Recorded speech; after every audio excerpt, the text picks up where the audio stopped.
அன்பு நேயர்களுக்கு இனிய வணக்கம். இது உங்கள் தமிழன் தொலைக்காட்சியின் அரசியல் அரங்கம் நிகழ்ச்சிக்கு உங்களை அன்புடன் வரவேற்கிறோம். நம் நிகழ்ச்சிக்கு சிறப்பு அழைப்பாளராக வந்திருப்பவர் மாநில தலைவர், தமிழ்நாடு அரசு அலுவலர் ஒன்றியம் மற்றும் மாநில தலைமை ஒருங்கிணைப்பாளர் போட்டோ ஜியோவின் தலைவர் தா அமிர்தகுமார் அவர்களை அன்புடன் வரவேற்போம். வணக்கம் சார். வணக்கம். எப்படி சார் இருக்கீங்க? நல்லா இருக்கும் சார். நீங்கள் எப்படி இருக்கீங்க? நல்லா இருக்கும் சார். தமிழ்நாடு அதாவது அரசு ஊழியர்களுடைய முக்கியமான சங்கம். ஆமாம் சார். ஒன்றிணைந்தன்னு சொல்லலாம் தமிழகம் முழுவதும் உள்ள. அதாவது தமிழ்நாடு இருக்கின்ற பணியாளர்களே அதிக எண்ணிக்கையில் உள்ள சங்கம் அது. இதை விட என்ன சிறப்புன்னா இந்தியாவிலேயே முதல் தொடங்கின சங்கம் அது. இன்னும் சொல்லப்போனால் 1912 நீதி கட்சி தலைவர் தான் அது இந்த சங்கத்தை ஆரம்பிக்கிறதுக்கான முயற்சி எடுத்து 30/1/1920 முதல்ல இந்தியாவில் ஆரம்பித்த சங்கம். இதன் பிறகுதான் மற்ற சங்கங்கள்லாம், இன்னும் சொல்ல போனால் தமிழ்நாட்டில் ஒரே சங்கம் மட்டும் தான் இருந்தாங்க. மற்ற சங்கங்கள்லாம் இதுலேருந்து பிரிஞ்சு போய் ஆரம்பிக்கப்பட்ட சங்கம் தான் மற்ற சங்கம். பாரம்பரியமான ஒரு நூற்றாண்டு கடந்த பாரம்பரிய மிக்க சங்கம். அந்த சங்கத்தின் தலைவராக இருப்பது மகிழ்ச்சி. உங்களுக்கும் அது ஒரு பெருமையான விஷயம். உண்மையில் பெருமையான விஷயம் தான். இப்போ தமிழ்நாடு அரசு ஊழியர்கள் எப்போதுமே அரசு ஊழியர்களுடைய வாக்குகள் ரொம்ப இம்பார்ட்டன்ட்வாங்க. அவங்க போஸ்டல் ஓட்டு தான் போடுவாங்க. தேர்தல் காலங்களில் அவங்களுடைய மெஜாரிட்டியான ஓட்டுக்கள் ஒரு அரசாங்கத்தை மாற்றக்கூடிய வாய்ப்புகள் இருக்குன்னு சொல்லுவாங்க. இப்போ இந்த தேர்தலில் அந்த பிரதிபலிப்பு மாறிச்சா இல்லை அப்படி தான் இருந்துச்சா? பொதுவாகவே ஒரு பார்வை இருக்கும். 1967 திராவிட முன்னேற்ற கழகம் ஆட்சிக்கு வந்தாங்க. 77 வரைக்கும் 76 வரைக்கும் இருந்தாங்க. 77 அஇஅதிமுக ஆட்சி பிடிச்சது. இந்த 67 77 10 வருஷம் ஆட்சியில் அதிக சலுகை பண்ணதால் பொதுவாகவே அரசியல் ஆசிரியர்கள் திராவிட முன்னேற்ற கழகத்துக்கு ஆதரவான அப்படிங்கிற மாதிரி ஒரு பேர் இருக்கும். அது இந்த 10 வருஷம் சாதனைகள் செஞ்ச காரணத்தினால பொதுவாகவே போஸ்டல் ஓட்டுங்கிறது முக்கியமான ஓட்டுங்கிறது நமக்கு எல்லாம் தெரியும். அது காலங்காலமாக அதிகமாக திராவிட முன்னேற்ற கழகத்துக்கும் கொஞ்சம் கம்மியாக அஇஅதிமுகவுக்கும் இருக்கும்.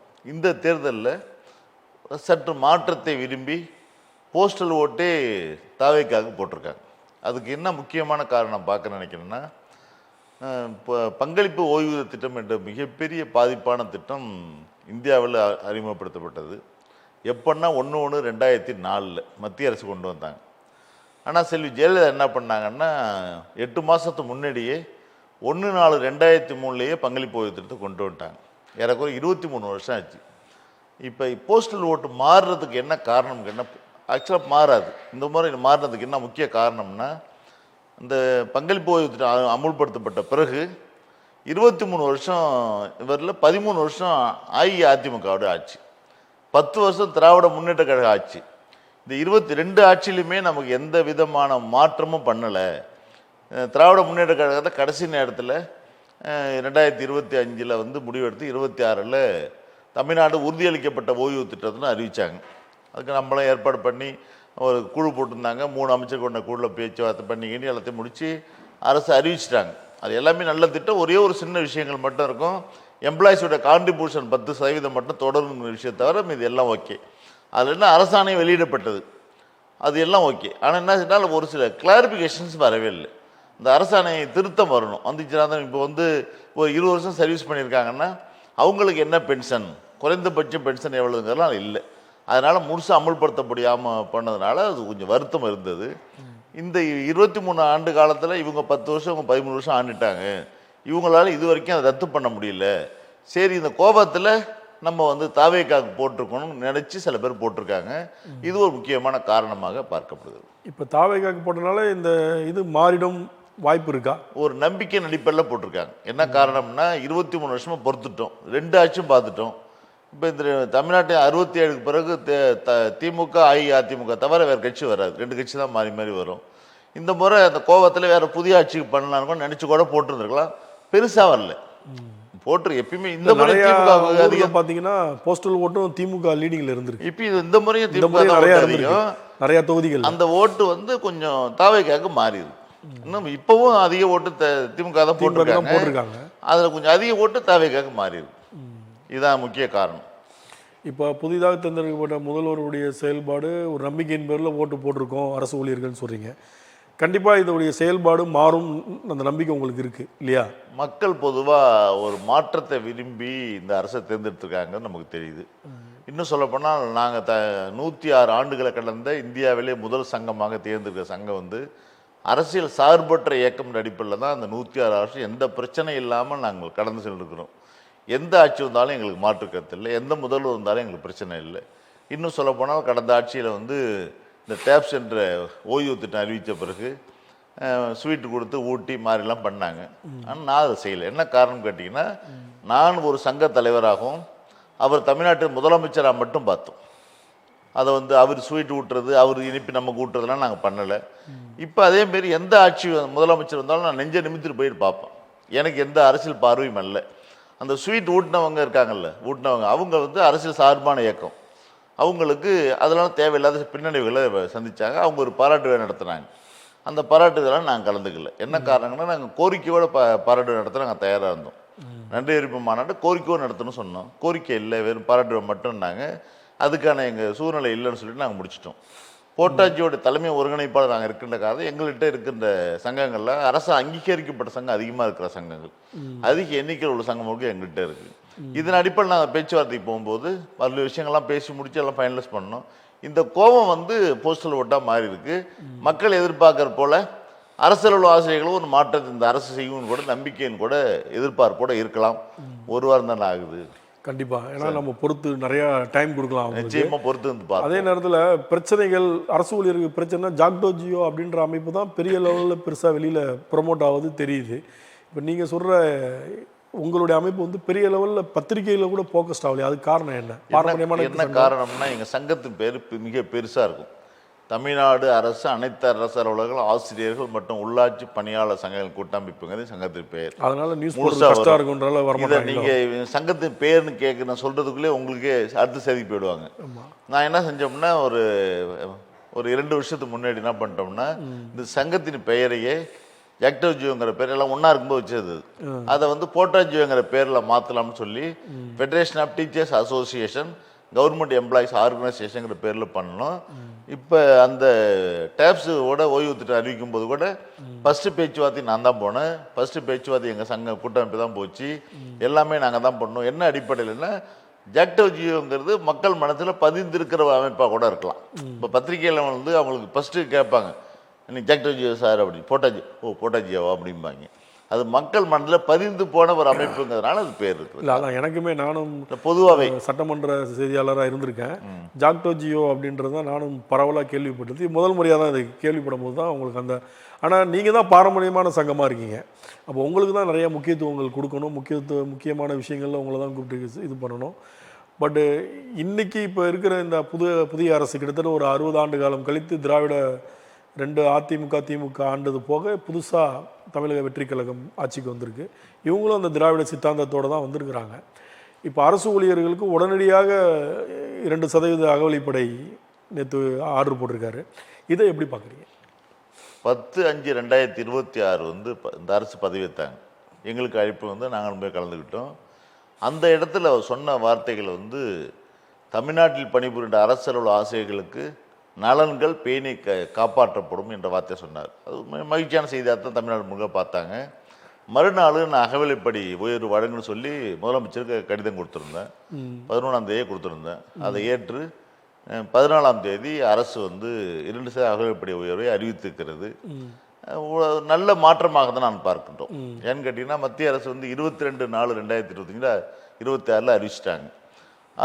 அந்த நாளில் வந்து நமக்கு புதிய அரசு பதவியேற்று கொஞ்சம் டைம் எடுக்கும் தான் எதிர்பார்த்தோம். பல்வேறு சிக்கல்கள் இருந்தாலும், இன்னும் சொல்ல போனால் பெரும்பான்மை இருந்தாலும் தான் நிரூபித்தாங்க. மறுநாளே இந்த விஷயங்கள் முடிவெடுக்க வேண்டிய தருணம். இன்னும் சொல்ல போனால் அமைச்சர்களுக்கு என்ன இலாக்கா கூட ஒதுக்கலை, அமைச்சருக்கான இன்னும் அறைகள் கூட ஒதுக்கலை. இந்த நேரத்தில் தமிழ்நாட்டில் பணிபுரிந்த அரசு ஆசிரியருடைய நலன்கள் பேணி காப்பாற்றப்படும் என்று சொன்ன முதலமைச்சர் உடனடியாக அகவிலைப்படி உயர்வு அறிவித்திருப்பது இப்போ வந்து நேரங்காலம் பார்க்காம அரசு உழைச்சிட்டு இருக்காங்க. என்ன காரணம்னா, 5 லட்சம் வேக்கன்ட் இருக்குது தமிழ்நாட்டில். இப்போ வந்து நேரங்காலம் பார்க்காம உழைக்கின்ற அரசு ஆசிரியர்களுக்கு இந்த அகவிலைப்படி உயர்வு ஒரு உத்வேகத்தை கொடுக்கும். முதலமைச்சர் வந்த உடனே அகவலைப்படி கொடுத்துட்டாரு, நம்ம பென்ஷன் நிச்சயமா பழைய பென்ஷன் கிடைக்கும் அப்படின்ற நம்பிக்கையை கூட பிறப்பதற்கு இது வாய்ப்பாக அமையும் என்று நாங்கள் கருதுகின்றோம். இப்போ பழைய பென்ஷன் ஸ்கீம் வந்து அம்மையார் ஆட்சியில் தான் அதை வந்து ரத்து பண்ணாங்க. அதுக்கப்புறம் கிட்டத்தட்ட கொண்டு வந்தாங்க அந்த ஸ்கீம் கொண்டு வந்தாங்க. பழைய திட்டம் அதை வந்து அப்போ அந்த 2000க்கு முன் 2000க்கு அப்புறம்ன்ற ஒரு இது இருக்கு. 2003 இப்போ திரும்பி அது வேணும்னு கேட்கறதுனால இதனால என்ன பாதிப்பு இருக்கு, என்ன மைனஸ், என்ன ப்ளஸ்? இது வந்து இந்திய அரசு எடுத்த முடிவு. பென்ஷனுங்கிறது கொடுக்கக்கூடாது, பெரும்பான்மையான செலவு வந்து பென்ஷனுக்கு போகுது அப்படிங்கிறதுனால வேர்ல்டு பேங்கும் IMF சொன்னதன் அடிப்படையில் மத்திய அரசு கொள்கை முடிவு எடுத்தாங்க. கொள்கை முடிவு எடுத்து டிசம்பர் மாதம் தான் அறிவித்தாங்க. 1/1/2003 தான் 4 தான் மத்திய அரசு அமுல்படுத்தினாங்க. ஆனால் தமிழ்நாட்டுக்கு அம்மையார் வந்து அப்போ அந்த போராட்டங்கள்லாம் பண்ணதுனால கடுப்பாகி 1/4/2003 பண்ணிட்டாங்க. ஆனால் அது அமுல்படுத்துனதில் காலதாமதம். அந்த அம்மா வந்து 2006 ஆட்சி மாற்றம் நடந்துச்சு. அது வரைக்கும் பணமே பிடிக்கல. 2006 டாக்டர் கலைஞர் முதலமைச்சராக வந்த பிறகு தான் இந்த சிபிஎஸ்க்கான பணமே பிடிச்சாங்க. அது வரைக்கும் அப்படியே தான் நின்றுச்சு. அதில் ஒரு பெருசாக பாதிப்புலாம் இல்லை. ஒரு மிகப்பெரிய மாயை. அது என்ன மாயம்னா, பென்ஷனுக்கு அதிகமாக தொகை போகுதோ அப்படிங்கிற ஒரு மாயை. இன்னொரு காரணம் வந்து கவர்மெண்ட் சர்வெண்ட்டு அதில் 10% கட்டணும். கவர்மெண்ட்டு நம்ம அரசோட ஆசைகள் 10% கட்டணும், கவர்மெண்ட்டும் 10% கட்டும். இது வந்து சிபிஎஸ்சில் கான்ட்ரிபியூட்டிவ் பென்ஷன் ஸ்கீம் பங்களிப்பு ஓய்வு திட்டத்தில் என்பிஎஸ் வேறு, யூபிஎஸ் வேறு. அது நான் உள்ள அப்புறம் சொல்கிறேன். இதை வந்து கட்டும்போது இந்த 2 அமௌண்ட்டையும் வச்சுக்கிட்டு நமக்கு பென்ஷன் கொடுக்கும் கவர்மெண்ட்டு. இதில் பெருசாக லாஸ்லாம் இல்லை. என்ன காரணம்னா, இப்போ ஓல்டு பென்ஷன் ஸ்கீமுக்கு வந்து கொடுத்தோம்னா அவங்களுக்கு தனியாக பணம் கட்ட வேண்டிய அவசியம் இல்லை. அந்த பணம் அவங்க வந்து அரசே வந்து ஒரு 50-60 வருஷம் வயசு வரைக்கும் வேலை செய்கிற நேரத்தில் அவங்களுடைய உழைப்புகளை அரசு அங்கீகரித்து 60 வயசுக்கு போய் வேலை செய்ய முடியாது, கூலி வேலைக்கு போக முடியாது, மற்ற வேலைக்கு போகிற அடிப்படையில் இவ்வளவு நாள் பார்த்த வேலையை அங்கீகரிக்கிற விதமாகத்தான் இந்த ஓய்வூதியம் கொடுக்கப்பட்டது. ஆனால் ஓய்வூதியம் அதிகமாக போனால் நிதி இழப்பு ஏற்படுகின்ற நம்பிக்கையின் காரணமாக அதை பண்ணாங்க. இப்போ என்ன பாதிப்புன்னா, நாங்கள் வந்து புள்ளி விவரத்தோடு நாங்கள் அரசுக்கு பட்டியல் கொடுத்தோம். என்னன்னு கேட்டிங்கன்னா, இப்போ பேச்சுவார்த்தைக்கு போகும்போது 90,000 கோடி இப்போது நீங்கள் பணம் பிடிச்சிருப்பீங்க. 45,000 கோடி எம்ப்ளாயிஸ் கான்ட்ரிபியூஷனாகவும் 45,000 கோடி வந்து அரசுடைய கான்ட்ரிபியூஷனாகவும் இருக்குது. ஏறக்குறைய 5,600 கோடி நீங்கள் வந்து இறந்தவங்க ஓய்வு பெற்றவங்க பணத்தை கொடுத்துட்டீங்க. மீதி வந்து 84,000 கோடி பணம் இருக்குது. நீங்கள் நிதி நிலைமை ரொம்ப மோசமாக இருக்குது. இன்றைக்கி இந்த பங்களிப்பு ஓய்வு ரத்து செஞ்சினா கூட உங்களுக்கு 44,000 கோடி முழுசாக கவர்மெண்ட்டுக்கு கஜானாவுக்கு இந்த பணம் கிடைக்கும். ஒரு லாபம். ரெண்டாவது 10% நீங்கள் பிடிச்சிக்கிட்டு இருக்கீங்க, கவர்மெண்ட்டு கான்ட்ரிபியூஷன் கொடுத்துக்கிட்டு இருக்கு, அது கம்ப்ளீட்டாக நின்றுடும், உங்களுக்கு எந்த பாதிப்பும் வராது என்ற அடிப்படையில் புள்ளி விவரத்தோடு நாங்கள் சொன்னோம். அதெல்லாம் அரசு ஏற்றுக்கிட்டாங்க. ஆனால் கடைசியாக என்ன பிரச்சனைன்னா, இந்தியாவிலேயே அதிக கடன் வாங்குகின்ற மாநிலமாக தமிழ்நாடு இருக்குது. இந்த ஆட்சிக்கு பதவிக்கு வரும்போது 16 வந்து 3 லட்சம் கோடி இருந்துச்சு. 2021 பதவி வைக்கும்போது 4,83,000 கோடி கடனில் இவங்க ஆட்சி அமைச்சாங்க. ஆனால் இன்றைக்கி 9 லட்சம் கோடி தாண்டிட்டு கடன். இந்தியாவிலேயே அதிக கடன் வாங்குகிற மாநிலமாக தமிழ்நாடு இருக்கின்ற காரணத்தினால் எங்களால் அந்த 10% ஈடு செய்ய இயலாது, நீங்கள் பணத்தை 10% கொடுத்தீங்கன்னா நான் பென்ஷன் கொடுக்க முடியும்னு சொன்னாங்க. மீதி உள்ள எல்லா திட்டத்தையும் ஏற்றுக்கிட்டாங்க. மீதி எல்லாமே அதில் வந்து டிஏ உண்டு, கம்யூட்டேஷன் உண்டு, கிராஜுவேட்டி உண்டு, பென்ஷன் உண்டு, எல்லாம் உண்டுனால நாங்கள் ஏற்றுக்கிட்டோம். 10% மட்டும். அது காலப்போக்கில் நம்ம பார்த்துக்கலாங்கிற அடிப்படையில் பண்ணணும். பெரிய லாஸ்லாம் கவர்மெண்ட்டு கிடையாது. ஆனால் அரசுக்கு அது ஒரு மாயை. அதை நாங்கள் புள்ளி விவரத்தோடு பட்டியல் கொடுத்துருக்கோம். பெரிய செலவினங்கள்லாம் அரசுக்கு வராது என்று சொல்லியிருக்கின்றோம். இந்த ஆட்சி கூப்பிட்டாங்கன்னா நிச்சயமாக அதை நான் நிரூபிக்க தயாராக இருக்கேன். அந்த மாதிரி ஒரு ஐடியா இல்லைங்க. நிச்சயமாக. அதே நேரத்தில் இப்போ வந்து பார்த்தீங்கன்னா அரசு ஊழியர்கள் இன்னும் 5 லட்சம் பேருக்கு வேக்கன்சி இருக்குதுன்னு சொல்கிறாங்க. இந்த 5 லட்சம் பேர் புதுசாக வேலைக்கு வந்தாங்கன்னா பொருளாதார ரீதியாக அரசுக்கு பெரிய ஒரு சுமையாக தானே இருக்கும். பொருளாதார என்ன ஆக்சுவலாக இப்போ வந்து சம்பளம்னு ஒரு கான்செப்ட் இருக்குது. இல்லை, ஓகே. என்ன காரணம் கேட்டிங்கன்னா, இப்போ வந்து 4 பேர் செய்கிற வேலையை ஒருத்தன் செய்கிறாங்க. அது எவ்வளவு கஷ்டங்கிறத யோசிங்க ப்ராக்டிக்கலாக. ரெண்டாவது, எல்லா வேலைப்பளும் முடங்கிடுது, உங்களுக்கு சிரமமாக இருக்குது. துரிதமாக செய்ய வேண்டிய வேலைகள் செய்ய முடியாமல் போயிடுது. அதனால் பாதிப்புகள் நிறையா இருக்குது. இப்போ அது என்ன செய்கிறாங்கன்னா, அவுட் சோர்சிங்கிற பேரில் ஆள் போடுறாங்க. இப்போ அவுட் சோர்சிங்கில் என்ன செய்கிறாங்கன்னா, நான் ஒரு ஆள் வந்து ரிட்டையர்ட் ஆகிறேன்னா என்னுடைய சம்பளத்துக்கு அவுட் சோர்சிங்கில் 3 பேர் 4 பேர் போடலாம். ஆனால் எனக்கு வந்து ரெஸ்பான்சிபிலிட்டி இருக்குது. நான் வந்து பணத்தை டீல் பண்ணுற இடத்துல நான் ஒரு அக்கௌண்டண்ட்டாவோ ஒரு அசிஸ்டண்ட்டோ இருக்குன்னு வச்சுங்க, நான் பணத்தை எடுத்து ஓடிட முடியாது, எதுவும் பண்ணிட முடியாது. எனக்கு ஒரு ரெஸ்பான்சிபிலிட்டி இருக்குது, எனக்கு பென்ஷன் இருக்குது, நான் ஏமாத்திட முடியாது. ஆனால் அவுட் சோர்சிங்கில் போகிற நபருக்கு எந்த ரெஸ்பான்சிபிலிட்டியும் கிடையாது. ஒரு 50 லட்ச ரூபா 50 கோடி ரூபா பணம் கிடைக்குது, எடுத்துகிட்டு ஓடிட்டாங்கன்னா நீங்கள் அவளை எதுவுமே ஒன்றுமே பண்ண முடியாது. இந்த ரெஸ்பான்சிபிலிட்டியே இல்லாமல் போயிடும். இந்த காலி பணியில் நிரப்பும் போது கொஞ்சம் செலவினங்கள் இருக்கத்தான் செய்யும். ஆனால் அதே அளவுக்கு அரசு பணிகள் துரிதமாக நடக்கும், வேலைகள் இதாக நடக்கும். இன்னும் இதை விட வேலையில்லா திண்டாட்டத்தை குறைப்பதற்கு வாய்ப்பு இருக்கும். அதோடு இல்லாமல் இந்த அரசு வந்தவுடனே இவ்வளவு இப்போ காலி பணியால் நிரப்பியிருக்கிறது என்ற ஒரு செய்தி நல்ல மிக மிக இளைஞர்களுக்கு அற்புதமான செய்தி. அது இதை நாங்கள் எதிர்பார்க்குறோம். இல்லை, கடந்த கால ஆட்சியிலையுமே நிறைய வேலைக்கு ஆட்கள் எடுத்துக்கிட்டு தான் இருந்தாங்க, நிறைய பேரை ஃபில் பண்ணிகிட்டு இருந்தாங்க. ஆட்சி தொடரும் பட்சத்தில் அது திரும்பி கண்டினியூ பண்ணணும்னு சொல்லும்போது ஆட்சி மாற்றம் ஏற்பட்டது. இப்போ நிறைய பேர் குறுக்கு வழியிலையும் இந்த அரசு வேலைக்கு வருவதாகவும் பல்வேறு குற்றச்சாட்டுகள் இருக்குது. அதே நேரத்தில் பரவலான ஒரு குற்றச்சாட்டும் இருக்குது. செக்ரட்டரியேட் போனோம்னா 10 மணிக்கு அரசு ஊழியர்கள் வருவாங்க, 11:30 மணிக்கு டீ சாப்பிட போயிடுவாங்க, அப்புறம் திரும்பி 1 மணிக்கு சாப்பிட போயிடுவாங்க, 2 மணிக்கு வருவாங்க, திரும்பி 3:30 மணிக்கு டீ குடிக்க போயிடுவாங்க, வருவாங்க, திரும்பி 5 மணிக்கு வீட்டுக்கு போயிடுவாங்க. அவங்க வேலை செய்கிறது எவ்வளோ நேரம்னு தெரியலையே, அரசு வேலை வந்து இவ்வளோ ஜாலியாக அப்படின்னு ஒரு பரவலான ஒரு குற்றச்சாட்டு இருக்குது. இதை எப்படி பார்க்குறீங்க? வெளியே பார்க்குற பார்வைக்கு அப்படி தெரியும். ஆக்சுவலாக டீ சாப்பிட போகிறது ஒரு சில பேர் போவாங்க, எல்லாரும் போகிறதில்ல. ஒன்று. ரெண்டாவது, பல பேருக்கு அவங்களுக்கு இருக்கின்ற இடத்தை தேடி காப்பி டீ வரும், அது தெரியாது. ஒரு சில பேர் 10 பேர் இப்போ டீ கல்ல பேசியிருந்தா தான் வெளில தெரியும். ஆனால் அங்கே 6000 பேர் வேலை பார்க்குறாங்க செக்ரட்டரியேட்டில். இந்த 6000 பேர் போனோம்னா அந்த செக்ரட்டரியேட் கேம்பஸே இடம் பத்தாது. அது ஆனால் அது தெரியாது, ஒரு டீ கல்ல இடமே இருக்காது. ஒரு 5% கூட போக மாட்டாங்க. அவங்க டீ சாப்பிட போது ஜாலியாக பேசிகிட்டு இருப்பாங்க. அது இப்போ பப்ளிக் பார்த்துட்டு ஆஹா இப்போ டீ சாப்பிட வந்துட்டாங்களே, இவங்க வந்து வேலை நேரத்தில் டீ சாப்பிட வந்துட்டாங்களேன்னு ஒரு மாயை தோற்றம் ஏற்படும். தவிர வேலையை விட்டு வரவே முடியாது. என்ன காரணம்னா எல்லாருக்கும் வேலை டைட், எல்லா டிபார்ட்மெண்ட்டுக்கும் டைட். முன்ன மாதிரிலாம் இப்போ கிடையாது. முன்னாடிலாம் கூட ஒரு சில கொஞ்சம் ஃப்ரீ டைம் இருக்கும், முன்ன இருக்கும். 5:45 வேலை முடிஞ்சோன்னே வீட்டுக்கு வந்துடுவாங்க. இப்போ பல துறைகளில் குறைந்தது 8 மணி வரைக்கும் வேலை செய்கிறாங்க. ஏன்னா வேலையில்லா திண்டாட்டம் அதிகம், இது காலி பணியிடங்கள் அதிகமாக இருக்கின்ற காரணம் வேலை பளு மிக அதிகமாகிடுச்சு. அதனால் அப்படிலாம் டீ சாப்பிட போயிருந்தாலும் இன்னொரு விஷயம், இப்போ டீ சாப்பிட போன விஷயங்கள் ஒரு சில பேருக்கு தெரியும், ஆனால் அவங்க 8 மணி வரைக்கும் வேலை செய்யறது வெளில தெரியாது. இதை இப்போ பார்த்தீங்கன்னா இந்த அவங்க ஒர்க்கிங் ஹவர்ஸோட அதிகமாக வரும். ஒரு 10 காலையிலேருந்து வேலை செய்கிறவங்களும் 10 நிமிஷம் டீ சாப்பிட போகிற விஷயங்கள் பப்ளிக் பொதுவாக பேசுவாங்க, பாரு வந்து டீ சாப்பிட சொல்லுவாங்க. அது உண்மை அல்ல. அதே மாதிரி நிறைய அரசு அலுவலகங்களில் வந்து பார்த்திங்கன்னா பொதுமக்கள் வந்து ஏதாவது ஒரு கொஸ்டின்ஸோ ஏதோ ஒரு டவுட்டு கேட்கும்போது ஒரு சிலரை தவிர மீது எல்லாருமே ரொம்ப கோபமாக பதில் சொல்கிறதும், ரொம்ப எடுத்தெறிஞ்ச ஒரு எரிஞ்சு விழுகிற மாதிரியான ஒரு கான்செப்ட் இருக்குது. இவங்களுக்கெல்லாம் கூப்பிட்டு அரசு ஊழியர்கள் ஒரு கவுன்சிலிங் மாதிரி கொடுக்கக்கூடாதா?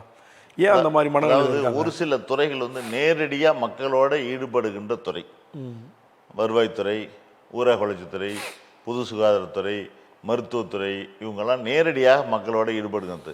ஒரு சில துறை மக்கள்கிட்டே வராது, மக்களை பார்க்கறதுக்கு வேண்டிய வேலையே இருக்காது. இவங்க வந்து பப்ளிக்கோட நேரடியாக பேசணும், பதில் சொல்லணும்.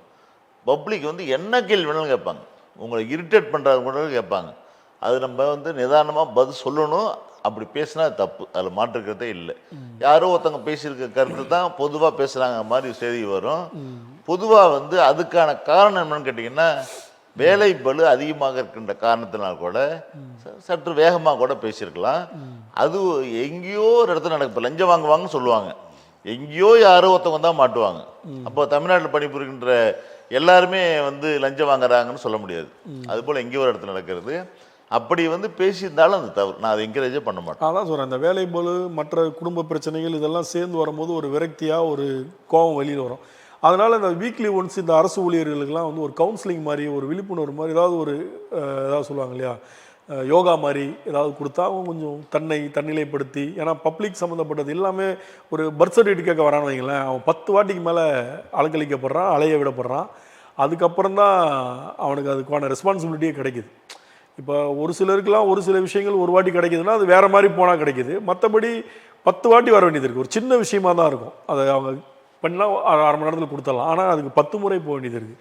இது வந்து அரசியல்வாதிகள் காரணம் கிடையாது, அரசு அதிகாரிகள் தான் காரணம். இதெல்லாம் என்னைக்கு ஷார்ட் அவுட் ஆகுறது? அதாவது நீ பர்த் சர்டிஃபிகேட்னு சொன்னதுனால அதுக்கு நான் விளக்க சொல்கிறேன். முன்னாடி எல்லாமே கையால் எழுதி கொடுக்குன்ற சான்றிதழ், உடனே 2 நிமிஷத்தில் எழுதி கையில் கொடுத்துடலாம், கைது போட்டு கையில் கொடுத்துடலாம். இப்போ அப்படிலாம் இல்லை. இப்போ எல்லாமே ஆன்லைனாக மாறிடுச்சு. பல இடங்களில் நெட்வொர்க் பிரச்சனை, சிஸ்டம் பிரச்சனை, ஏகப்பட்ட பிரச்சனைகள் வருது. உடனடியாக சர்டிஃபிகேட் எடுத்து கொடுக்குறான சூழ்நிலை இல்லை. முன்னாடிலாம் போல் ரெக்கார்டு மட்டும் மெயின்டைன் பண்ணி சர்டிஃபிகேட் கொடுத்துடலாம். இப்போ அப்படி கிடையாது. என்ட்ரி கரெக்டாக போடணும். ஒரே ஒரு சின்ன பிழை தப்பாக இருந்தால் கூட ஆன்லைனில் சேவ் ஆகாது. அது கொடுக்கறது சிரமம் இருக்கும். அது வந்து இன்னும் சொல்லப்போனால் ரொம்ப ஈஸி இப்போ முன்னை விட. என்ன காரணம்னா முன்னாடி எழுதிய கொடுத்துப்பா செக் பண்ணி கொடுக்கணும். இப்போ எல்லாம் கரெக்டாக இருந்துச்சுன்னா ஒரு 10 நிமிஷம் சர்டிஃபிகேட் எடுத்து கையில் கொடுத்துடலாம். ஆனால் 2-3 முறை அலைய வேண்டிய அவசியம் அதுக்கு இல்லை. ஏதோ ஒரு காரணங்கள் அப்படி தாமதமாச்சுன்னா அவங்களுடைய பதிவில் ஏதோ தவறு மாறும். என்ன காரணம்னா ஒருத்தவங்க வந்து வீட்டு அட்ரஸ் தங்கியிருக்க வீட்டுக்கு அட்ரஸ் கொடுப்பாங்க. இன்னொருத்தனை செய்வாங்கன்னா குழந்தை பிறக்க பேருக்குல்ல அம்மா போயிருக்காங்கல்ல அவங்க அட்ரஸ் கொடுத்துருவாங்க. ப்ரூஃப் பார்த்தா வேறு ஆதார் கார்டு ப்ரூஃப் பார்த்தா இந்த அட்ரஸ் இருக்கும். இந்த கான்ட்ரவர்சி வரும். ஃபார்ம் எங்கேருந்து வரும்? ஜிஹெச்சில் பிறந்திருக்காங்கன்னா அந்த மெடிக்கல் ஆஃபீஸர் வந்து இந்த நேரத்தில் இந்த குழந்தை பிறந்திருக்குங்கிற சர்டிஃபிகேட்டு படிவத்தை அந்த சுகாதார ஆய்வாளர்கிட்ட கொடுப்பாங்க. அந்த சுகாதார ஆய்வாளர் பார்க்கும்போது இந்த கான்ட்ரவர்சி வரும். அடுத்த முறை வரும்போது இந்த அட்ரஸ்லாம் மாற்றி கொடுக்க சொல்லி மறுபடியும் கொண்டு போய் கொடுத்து மாற்றுவாங்க. இந்த காலதாமதங்கிறது வந்து அவங்களால ஏற்படுவதல்ல. இது நடைமுறை நடக்கின்ற ஒரு சில சிக்கல்கள். ஏற்கனவே வேலைப்பளு அதிகமாக இருக்கின்ற நேரத்தில் 5 நாள் வந்து டைட்டாக வேலை செய்கிறாங்க. ஒரு துறையில் 6 நாளும் வேலை செய்கிறாங்க. இப்படி இருக்கிற சூழ்நிலையில் அரசு ஒரு நாள் வந்து கவுன்சிலிங் கொடுப்பதற்கு வாய்ப்பு இருக்கிறதா என்பது எனக்கு தெரியவில்லை. கொடுத்தா ரொம்ப சந்தோஷம். அது ஒரு நாள் மன அழுத்தத்தில் இருக்கிறாங்க. 1 மணி நேரம் ஒரு நாள் அப்படின்றது ஒரு கான்செப்டாக இருந்தால் அவங்களும் கொஞ்சம் அந்த ரிலீஃபாக இருப்பாங்க. உண்மையிலேயே அரசியல் ஆசிரியர்கள் வந்து பயங்கர மன அழுத்தத்தில் இருக்காங்க. அது ஒன்றும் சந்தேகம் கொடுக்கலாம். ஆனால் அவங்க எப்படி பார்க்குறாங்கன்னா அதுக்கான நேரங்கள் இல்லைங்கிறது தான் தாமதிக்க நினைக்கிறாங்க. இன்னொன்று வந்து அடிக்கடி இந்த இன்சென்டிவ் ட்ரைனிங்லாம் நடக்கும். பொதுவாக நடக்கும். இப்போ மருத்துவத்துறை பொது சுகாதாரத்துலாம் பார்த்தீங்கன்னா அப்டேட் மாறிக்கிட்டே இருக்கும். இப்போ நேற்று இருந்த ட்ரீட்மெண்ட் பார்த்தா இன்றைக்கி மாறும். இப்படி மாறிட்டு இருக்கிற நேரத்தில் வந்து அவங்களுக்கு ட்ரைனிங் கொடுத்துட்டே வருவாங்க. அப்போ இந்த ரிலாக்ஸேஷன் மற்றதெல்லாம் கிடைக்கிறது வாய்ப்பு இருக்கும். அதுவும் இப்போ டைட்டாக இருக்குது. முன்ன போல் இல்லாமல் அந்த பயிற்சி கூட இப்போ கட்டாயம் காலையில் 7 மணிக்கு 9 மணிக்கு ஆரம்பித்தாங்கன்னா சாயந்தரம் 6 மணி வரைக்கும் பயங்கர டைட்டாக இருக்கும் அந்த சர்வீஸ். அதனால் காலையில் குறைஞ்சி போச்சு. பொதுவாகவே இப்போ வந்து இந்த மன அழுத்தத்தை குறைப்பதற்கான வாய்ப்பே இல்லாமல் போயிடுச்சு. நீ வீட்டுக்கு போகிறோம், வீட்டுக்கு போனால் இதை விட டார்ச் அதிகமாக இருக்குது. ஆளுக்கு ஒரு செல்லத்தை கையில் வச்சுட்டு உட்காந்துக்கிறோம். நம்ம ரிலாக்ஸேஷனும் கிடையாது. படம் பார்க்க போகிறது இல்லை, வெளில போகிறது இல்லை, கடத்தருக்கு போகிறது இல்லை, டீ சாப்பிட போகிறது இல்லை. எல்லாமே வீட்டில் நீங்கள் 5 பேர் இருக்காங்கன்னா 5 பேர் ஆளுக்கு ஒரு செல் வச்சுட்டு உட்காந்துருப்பாங்க. சார் இப்போ வந்து பார்த்தீங்கன்னா தமிழ்நாட்டிலே எடுத்துக்கிட்டிங்கன்னா பெரிய ஆளுமை அப்படின்னு சொல்லி அரசு ஊழியர்களை சொல்கிறது எங்கே சொல்லுவாங்கன்னா செக்ரட்டரி, தலைமைச் செயலகத்தில் வேலை பார்க்குற அரசு ஊழியர்களுக்கும் மற்ற இடத்துல வேலை பார்க்குற அரசு ஊழியர்களுக்கும் நிறைய டிஃப்ரெண்ட்டு அந்த உடல் மொழியிலேயே தெரியும். ஏன்னா அவங்களுக்கு வந்து பார்த்திங்கன்னா மற்ற அரசு ஊழியர்லாம் வந்து பஸ் ஸ்டாண்டை தேடி போகணும். இவங்க பஸ் ஸ்டாண்டை தேடி போகணும்னா பஸ் இவங்களை தேடி வரும். செக்ரட்டரியேட் வாசல்லே நிற்கும். ஈவினிங்கில் பார்த்துருப்பீங்க. இந்த மாதிரி ஒரு பெரிய அதிகார உச்ச வரம்புள்ள தான் அந்த தலைமைச் செயலக ஊழியர்கள் நீண்ட காலமாகவே இருந்தாங்க. எனக்கு கருத்து நல்லா யாவுன்னா அம்மையாரை எதிர்த்திருக்கும் போது இந்த சலுகையில் கட் பண்ணாங்க. அந்த டைமில் ரொம்ப ஆர்ப்பாட்டம் இதெல்லாம் பண்ணும்போது இவங்கன்னா அவ்வளோ அதிகாரமா, இவங்களுக்கு ஏன் பஸ் இங்கே வருது, எல்லாத்தையும் நிறுத்திலாம் பஸ் ஸ்டாண்டுக்கு போயின்னு அந்த டைம் 2 வருஷம் பண்ணாங்க. அப்புறம் திரும்பி பழையபடி வந்துருச்சு.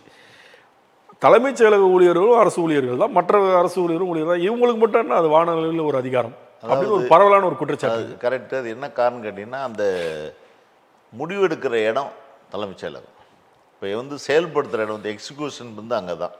அங்கே முடிவெடுத்து மொபைலில் எக்ஸிக்யூட் பண்ணுவாங்க. இப்போ வந்து நிர்வாகம் பண்ணுற இடத்துல ஆரம்பம் வந்து ஒட்டுமொத்த இடமும் அங்கே இருக்கிறதுனால அரசு அங்கே தான் இருக்குது. ஒட்டுமொத்தமாக அமைச்சர் அங்கே தான் இருக்குது, முதலமைச்சர் இருக்காங்க, எல்லா சர்வ அதிகாரமும் அங்கே தான் இருக்குது. இப்போது டைரக்டரேட்டில் எடுக்கிற முடிவை போய் கவர்மெண்ட்டில் தான் முடிவு எடுத்து வர முடியும். அதனால் அங்கே செக்ரட்டரியேட்டுக்கு ஸ்டாஃபும் கொஞ்சம் இம்பார்ட்டன்ஸ் கொடுப்பாங்க. இது அவங்களுக்கு ஒரு இன்னும் சொல்லப்போனால் தமிழ்நாட்டில் வேறு எங்கேயுமே இல்லை. கிட்டத்தட்ட 8,000 பேர் ஒரே இடத்துல வேலை பார்க்குற இடம் வேறு எங்கேயும் தமிழ்நாட்டிலையும் நீங்கள் பார்க்க முடியாது. கண்டிப்பாக ஒரே இடத்துல இருக்கிறதுனால இந்த டிரான்ஸ்போர்ட் பண்ணுறது போகிறதுக்கெல்லாம் வந்து எம்ப்ளாயிஸுக்கு கூட வசதிக்காக கொடுத்தாங்க. இப்போ 1/7/2003 வந்து ஸ்ட்ரைக் நடந்துச்சு. ஒரு மிகப்பெரிய ஸ்ட்ரைக். 2/7/2003 தான் பிளான் பண்ணோம். முதல் நாள் 1/7 அரெஸ்ட் பண்ணிட்டாங்க. அதில் இந்த மிகப்பெரிய பிரச்சனை வந்து ஏகப்பட்ட பிரச்சனை. அந்த கடுப்பில் தான் இந்த அம்மையார் வந்து பல்வேறு வேலைகள்லாம் பண்ணாங்க, பிடுங்கினாங்க, போனாங்க. ஆனால் அவங்களையே மறுபடியும் 2006 நாங்கள் மாநாடு கூப்பிட்டு நடத்தும் போது கோயம்பேட்டில் தான் மாநாடு இருந்துச்சு. கோயம்பேட்டில் மாநாட்டில் வந்து கலந்துக்கிட்டு எந்த வாய் என்ன சொன்னாங்கன்னா 2003 அரசியல் ஆசைகளெல்லாம் வேலையே செய்யாமல் சம்பளம் வாங்குறாங்கன்னு சொன்ன முதலமைச்சர் வாயாலேயே அரசு அலுவலர் ஆசிரியர்கள் தான் தமிழ்நாட்டினுடைய முக்கியமான அச்சாணி. அவர்கள் இல்லாமல் எந்த திட்டங்களும் செயல்படுத்த முடியாது. ஆகைய பிடுங்கப்பட்ட சலுகைகளை ஒரு உதாரணமாக சரண் விடுப்பு போன்ற விஷயங்களெல்லாம் மறுபடியும் தருகிறேன் என்று சொல்லி அகவிலைப்படி உயர்வு 50% அந்த மாநாட்டிலே அறிவித்தாங்க. இந்த 2 வருஷத்தில் அவங்க அது தவறு என்று உணர்ந்தாங்க. அதான் காரணம். வேறு எந்த தனி காரணமும் இல்லை. ஒட்டுமொத்த நிர்வாகம் இருக்கின்ற காரணத்தினால கொஞ்சம் அவங்களுக்கு இம்பார்ட்டன்ஸ் கிடைக்கிறது தான் காரணம். இம்பார்ட்டன்ஸ் கிடையாது தான் காரணம் சார். அதே நேரத்தில் காமராஜர், கலைஞர், எம்ஜிஆர், ஜெயலலிதா, மு.க. ஸ்டாலின், தற்போது விஜய், இந்த 6 முதல்வர்களில் இப்போ தான் விஜய் வந்திருக்காரு. கடந்த 5 முதல்வர்கள் இருக்காங்க, பக்தவச்சல்லாம் இருக்காங்க. இருந்தாலும் நான் ஃபேமஸ் ஆனவங்களும் ஒரு 5 பேரை குறிப்பிட்டு சொல்லியிருக்கேன். இதில் யார் யாரெல்லாம் அரசு ஊழியர்களுக்கு நன்மைகளை அதிக அளவில் செஞ்சுருக்காங்க? நீங்கள் இதுவரை பார்த்த அடிப்படையில் அரசு அலுவலர்களுக்கு அதிகமாக செய்தவர் டாக்டர் கலைஞர். 69 அவருக்கு ஆட்சிக்கு வந்தார். 67 ஆட்சி பிடிச்சா 69 அவர் வந்தார். 77 வரைக்கும் இருந்தாங்க. இதில் தான் பல்வேறு விஷயங்கள். கவர்மெண்ட் சர்வெண்ட் வந்து பதவி உயர்க்க போக முடியாது. ரகசிய குறிப்பேட்டு முறை என்று ஒரு முறை இருந்தது.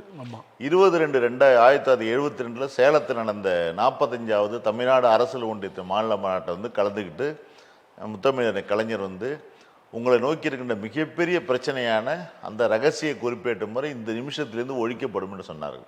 அதன் பிறகு தான் அது ஒழிஞ்சுது. இப்போ நீங்கள் வந்து ஹையர் ஆஃபீஸர் இருக்கீங்கன்னா என்ன நீங்கள் நினச்சிங்கன்னா, நீங்கள் வந்து ரகசிய குறிப்பேட்டு முறையை அனுமதிச்சா தான் நான் பதவி ஏற்க போக முடியும். நான் குண்டாக இருக்கேன், இவரால் வந்து ஃபைல் மேனேஜ் பண்ண முடியாது, கஷ்டம்னு சொல்லி நீங்கள் ஃபைல் ஏற்றிங்கன்னா நான் ப்ரொமோஷன் போக முடியாது. இதே எனக்கு வந்து நீங்கள் வேண்டப்பட்ட ஆள்னு வச்சுங்க, இவர் குண்டாக இருக்கிறார், இருந்தாலும் தினந்தோறும் இவர் வந்து நடைபயிற்சி செல்கிறார், இவருக்கு பதவி உயர்வு வழங்கலாம்னு நீங்கள் கொடுத்தீங்கன்னா நான் பதவி உயர்வு போகலாம். இப்போ ஒட்டுமொத்த நிர்வாகம் முடிவு யார்ட்டருக்கு உங்கள் கையில் இருக்குது. இதை ஒட்டுமொத்தம் ஒழிச்சவர் அவர். அதோடு மட்டுமின்றி அரசு அலுவலர் முதலில் இறந்து போனால் அவங்களுக்கு 10,000 நிதி உதவி எங்கள் மாநில மாநாட்டில் அறிவித்தது. அதுதான் இன்றைக்கி 5 லட்சமாக வைத்திருக்கிறது. அதே போல் எங்களுடைய முன்னாள் தலைவர் சிவயிலங்கோ வந்து 18வது தலைவர். அவர் பல்வேறு தமிழ்நாட்டில் அனுபவிக்கின்ற அரசியல் ஆசைகளை எல்லாம் வாங்கியிருக்கின்ற சலுகையில் அதிக சலுகை வாங்கி கொடுத்து அவர் அப்போ அந்த வார்த்தை சொல்கிறார், 10,000 நம்ம தான் அறிவிச்சிங்க, ரொம்ப சந்தோஷம், நாங்கள் அதை முழுசாக ஏற்றுக்கிறோம். இந்த 10,000 வச்சு மட்டும் ஒரு இறந்த ஒரு வீட்டில் குடும்பம் நடத்த முடியுமா என்று சொல்லும்போது வாரிசுக்கு ஒரு வேலை கட்டாயம் என்று அறிவித்ததும் அந்த மாநாடு, அதுவும் டாக்டர் கலைஞர். இது போன்று எண்ணற்ற சலுகைகளை சொல்லலாம். இதனால் அதிகமாக செய்தது டாக்டர் கலைஞர். இரண்டாவதாக எடுத்துக்கொண்டால் எம்ஜி ராமச்சந்திரன். எம்ஜிஆர் பல்வேறு விஷயங்களை அறிவித்தார். சரண் விடுப்பு சலுகை அறிவித்தார். அவருக்கு ஃபஸ்ட்டு என்னன்னா, எங்களுக்கு ஒரு மாயை, இவங்க எங்கள் சங்கத்தை, அப்போ நாங்கள் எங்கள் சங்கம் தான் இதாக இருக்கும், ஒரே சங்கமாக இருந்துச்சு. 84 பிறகு தான் அந்த கொஞ்சம் சங்கம் எங்கிட்டேருந்து அரசியல் சார்பான இயக்கங்களை பிரிஞ்சு போனாங்க. அப்போ அவர் என்ன நினச்சாருன்னா, தமிழ்நாடு அரசியல் ஒன்றியங்கிறது வந்து என்ஜிஓ சங்கம்னு சொல்லுவாங்க, இவங்க வந்து திராவிட முன்னேற்ற கழகம் போலையே இருக்காங்க அப்படி சொல்லிட்டு அவர் ஒரு சங்கத்தை புதுசாக ஆரம்பித்தார். அரசு அலுவலர் கழகம் என்ற பேரில் பண்ணாங்க. இது என்னாச்சுன்னு கேட்டிங்கன்னா, அவருக்கு அது மாய இருந்துச்சு. எங்களுக்கு அவர் சலுகை பண்ண ஆரம்பிக்கிறதுக்கு கொஞ்சம் கால இடைவெளி வந்துச்சு. அவர் முழுசாக புரிஞ்சுக்கிட்டு இது தவறு அப்படிலாம் இல்லைன்னு புரிஞ்சுக்கிறதுக்கு வந்துச்சு. அதன் பிறகு அவர் பல்வேறு சலுகைகளை அறிவித்தாலும் டாக்டர் கலைஞரை கம்பேர் பண்ணும்போது கொஞ்சம் கம்மி தான். அதுக்கு அடுத்ததாக எடுத்துக்கொண்டால் செல்வி ஜெயலலிதா அவர்கள் வந்து இந்த 50% அகவலைப்படி அடிப்படை ஊதியத்தை இணைத்தது, பல்வேறு விஷயங்கள் எல்லாம் பண்ணாங்க. இப்போ கடந்த மு.க. ஸ்டாலினுடைய ஆட்சியில் பல்வேறு சலுகைகள் பண்ணாங்க. என்னன்னு கேட்டிங்கன்னா, 9 வருஷம் மகப்பேறு எடுப்பை 12 மாதமாக மாற்றினார், இந்த இறந்தோர் நிதியை உயர்த்தினார், பல்வேறு சலுகைகள் பண்ணாலும் இந்த ஆர்டர் பார்க்க போனீங்கன்னா டாக்டர் கலைஞர், 2வது முத்தமிழர் புரட்சித்தலைவர் எம்ஜிஆர், அடுத்தது இந்த அம்மையார் ஜெயலலிதா, அடுத்தது மு.க. ஸ்டாலின், இந்த 5 பேர் சொன்னீங்களா? 5 பேர் காமராஜரோட சேர்த்து சொன்னேன். காமராஜர் வந்து நல்ல ஆட்சி பண்ணதில் மாற்றுக்கிறது இல்லை, பெரிதாக அரசு அலுவலர்களுக்கு இல்லை. அவர் காலத்தில் வந்து வேற மாதிரி இருந்தது கான்செப்ட். ஆமாம், அரசு ஊழியர்களில் வந்து மேல் தட்டு கீழ் தட்டுன்ற மாதிரி நிறைய பாகுபாடு இருந்துச்சு. அதை ஒழிக்க முடியல. அது வந்து திமுக ஆட்சிக்கு வந்த பிறகுதான் அதை ஒழித்தாங்க. மொத்தம் 67 வந்த பிறகு தான் பல்வேறு மாற்றங்கள் அரசியல் ஆட்சிகள் நடந்தது. அதான் உண்மை காரணம். இதுதான் எங்களுடைய ஆர்டர். இது பார்க்குற அடிப்படையில் இன்னும் சொல்லப்போனால் பல்வேறு சலுகைகள் வந்து அந்த 67லேருந்து ஆட்சியில் பிடிச்ச பிறகு தான் மாற்றம் வந்ததுனால தான் பொதுவாகவே அரசியல் ஆசைகள் எல்லாம் திராவிட முன்னேற்ற கழக ஆதரவாளர்கள்ங்கிற மாதிரி ஒரு பேச்சு அதில் வந்தது தான் காரணம். அதே மாதிரி இப்போ பல்வேறு ஊதிய குழு வருது பாருங்க. ஊதிய குழு அமல்படுத்துறது முழுக்க பல்வேறு ஊதிய குழு வந்து திராவிட முன்னேற்ற கழக ஆட்சியில் தான் நடந்துச்சு. அது ஒரு முக்கிய காரணம். அப்போ எடப்பாடியார் அவர்களுடைய ஆட்சியில் பெருசாக எதுவும் இல்லை இருந்துச்சு. அதுவும் நமக்கு பெருசாக பாதிப்பு இல்லை. என்ன காரணம் கேட்டிங்கன்னா, அந்த அம்மா 2016 ஆட்சிக்கு வந்தாங்க. அவங்க இறந்துட்ட பிறகு அவருக்கு இருந்த சங்கடங்கள் வந்து இந்த ஆட்சியை காப்பாற்ற வேண்டிய விஷயங்களே அவர் தினந்தோறும் போராட்டத்தை நடத்த வேண்டிய ஸ்டேஜ். அதனால் மக்கள் அந்த அடிப்படையில் 17/10/2017 நாங்கள் முதலமைச்சர் சந்தித்து பேசணும். பேசும்போது நான் சொன்ன வார்த்தைகள் வந்து பே கமிஷன் மத்திய அரசு அமல்படுத்திட்டாங்க. 1/1/2014 பண்ணிட்டாங்க. 2017 வந்துருச்சு. கிட்டத்தட்ட 20 மாதம் மேலே ஆயிடுச்சு, இன்னும் பண்ணாமல் இருக்கீங்க சொல்லும்போது நிச்சயமாக பண்ணுறேன்னு சொன்னார். நாங்களும் கூட எதிர்பார்க்கவே இல்லை. ஏன்னா நிதி நிலைமை ரொம்ப மோசமாக தான் இருந்துச்சு அப்போ இருக்கிற ஸ்டேஜில். இருந்தாலும் நாங்கள் எதிர்பார்க்கலாம் கூட 2/10/2017 பே கமிஷன் அமல்படுத்தினார். அது உண்மையிலே அற்புதமான, யாரும் எதிர்பார்க்காத ஒரு விஷயம். பொதுவாகவே பே கமிஷன் வந்து ஏடிஎம்கே பேரில் பண்ணுறதுக்கான வாய்ப்பு இல்லை, அவர் பண்ணார், ரொம்ப கம்மி தான். ஆனால் 21 மாத நிலுவையில் இன்னும் நிலுவையாக தான் இருக்குது, இது வரைக்கும் கொடுக்கல. இருந்தாலும் அதை ஒரு மிகப்பெரிய முயற்சி எடுத்து பண்ணினார். பெருசாக அவருக்கு ஒரு சில விஷயங்கள் பேசும்போது அரசியல்வாசிகளுக்கெல்லாம் சம்பளம் அதிகமாக கொடுத்துட்டோம் அப்படிங்கிற மாதிரி சில நெகட்டிவாக பேசுனது அவருக்கு ஒரு மைனஸாக இருந்துச்சு. பெருசாக பாதிப்புனாலும் ஓரளவுக்கு செஞ்சு அவருமே அந்த ஆசிரியர்களுக்கு சும்மா இவ்வளோ சம்பளம் கொடுக்குறோம் அது பேசினதுனால தான் அவருக்கு ஒரு சில பின்னடைவுகள் வந்ததுக்கு அது ஒரு காரணம். போஸ்டல் ஓட்டு குறைஞ்சதுக்கு அது சில காரணங்களும் உண்டு. அதே நேரத்தில் இப்போ அரசு பணி என்பது ரொம்ப கஷ்டமான வேலை, 4 பேர் வேலையை ஒரு ஆள் செய்கிறோம் அப்படின்லாம் இப்போ நீங்கள் சொல்லியிருந்தீங்க. சரி, இவ்வளோ கஷ்டமான வேலைக்கு ஏன் எல்லோரும் அரசு பணிக்கே வரணும்னு முண்டி அடிச்சுக்கிட்டு முட்டி மோதி காசு கொடுத்தாவது வாங்கிடணும்னு நினைக்கிறாங்களே, இது என்ன மாதிரியான ஒரு மனநிலை இது? அதாவது கிராமத்துலலாம் சொல்லுவாங்க, ஒரு காசாக இருந்தாலும் உழைக்கிற காசு, அரையானாங்கெல்லாம் அரசாங்க காசு, அரசாங்க சம்பளம் வேணும்னு சொல்லுவாங்க. என்ன காரணம்னா அரசு வேலைக்கு வந்தால் நமக்கு ஓய்வூதியம் உண்டு. நம்ம 60 வயசு வரைக்கும் 20-22 ஆண்டு காலமாக அது 60 வயசு வரைக்கும் வந்து நமக்கு ரிட்டையர் ஆன பிறகு ஒரு பிரச்சனை இல்லை என்ற ஒரு தோற்றம், மாயத்தோற்றம். இப்போதைக்கு மாற்றம், ஒரு காலத்தில் உண்மை, இப்போதைக்கு மாயத்தோற்றம். ஆனால் 23 ஆண்டுகளாக அது வந்து பங்களிப்பு ஓய்வு திட்டமாக மாறின பிறகு அந்த மாயே குறைந்திருக்கிறது உண்மை. ஆனால் என்ன நினைக்கிறேன்னா, என்னைக்கு அதெல்லாம் நம்ம வாங்கிடுவோம் என்ற நம்பிக்கை இருக்கிறது எங்களுக்கு. வந்து சுதந்திர போராட்டம், நிச்சயமா சுதந்திர போராட்டம் எத்தனையோ வருஷங்கள் போராடின பிறகுதான் 47 நம்ம சுதந்திரம் அடைஞ்சோம். அதே போல என்னைக்கு இருந்தாலும் இந்த பழைய ஓய்வு திட்டத்தை பெறுவோம் என்ற நம்பிக்கை இருக்கிறது. அதை ஒட்டி தான் 23 வருஷத்துக்கு பிறகு இந்த விஷயம் செட்டில் ஆச்சு. அப்போ நம்ம இப்போ இந்த உறுதியளிக்கப்பட்ட ஓய்வு திட்டத்தில் கூட 1/1/2026 பிறகு தான் பண்ணுறதுக்கு அரசு முடிவெடுத்தாங்க. அப்போ நாங்கள் பேசணும், நிதி அமைச்சர் உள்ளிட்ட அமைச்சர்லாம் பார்த்து பேசும்போது நான் நிதி அமைச்சர் பேசும்போது இரவு ஒரு 10 மணிக்கு பேசலாம் வீட்டில்.